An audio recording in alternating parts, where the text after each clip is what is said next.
ఉత్తరాఖండ్ దేవభూమి, వైష్ణోదేవి ఉంటే, అమర్నాథ్ ఉంటే, జమ్మూ కాశ్మీర్ దేవభూమి. అవునా? అవునా కాదా? వింటున్నారు లేదా? దశావతారాల్లో 7 అవతారాలు నేరుగా భూమి మీదకి దిగింది నువ్వు నేను పుట్టిన ఆంధ్రప్రదేశే. తెలుసా? తెలీదా? తెలీదా? మొదటి అవతారం ఏది? మత్స్యావతారం.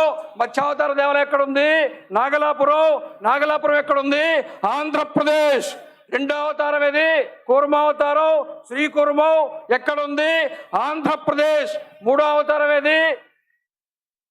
వరాహ అవతారం, వరాహ క్షేత్రం ఏది? తిరుమల. ఎక్కడుంది? ఎక్కడుంది? గట్టిగా చెప్పండి. ఆంధ్రప్రదేశ్. వరాహ అవతారం తర్వాత నరసింహావతారం ఎక్కడుంది? మహానంది ఎక్కడుంది? ఆంధ్రప్రదేశ్. నరసింహావతారం తర్వాత 5వ అవతారం వామనావతారం దేవాలయం ఎక్కడుందో తెలుసా? పరుచూరు మండలంలో, ప్రకాశం జిల్లాలో, చెరుకూరు గ్రామంలో త్రివిక్రమ వామన స్వామివారి దేవాలయం ప్రకాశం జిల్లాలో ఉంది. వామన స్వామి అవతారం దేవాలయం ఎక్కడుంది? ఆంధ్రప్రదేశ్. అవునా కాదా? విన్నారా లేదా? శబ్దం రావట్లా? అరవరా? మొత్తం చివరిలో ఒకేసారి అరుస్తారా? కదలొద్దా? వామనావతారం తర్వాత పరశురామావతారం దేవాలయము. పరశురాముడు మహేంద్ర పర్వతం మీద ఉంటాడు. మహేంద్ర పర్వతం శ్రీకాకుళం ఒరిస్సా సరిహద్దులో ఉంది.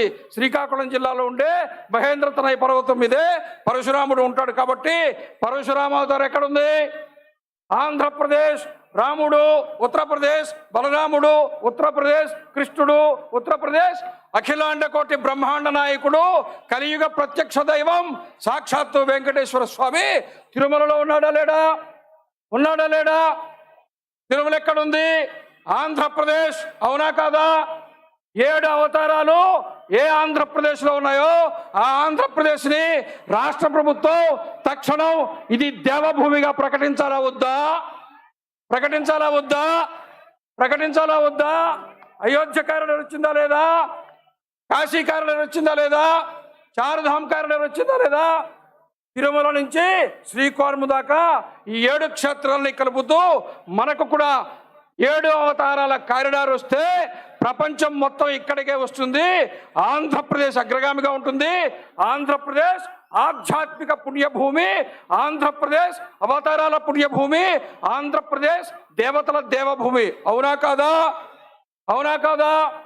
జై శ్రీరామ్, వందే మాతరం. భారత్ మాతా కీ.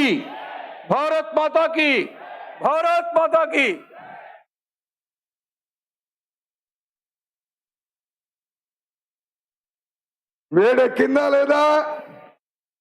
గట్టిగా ఉన్నామా లేదా? నిలబడతామా లేదా? కలబడతామా?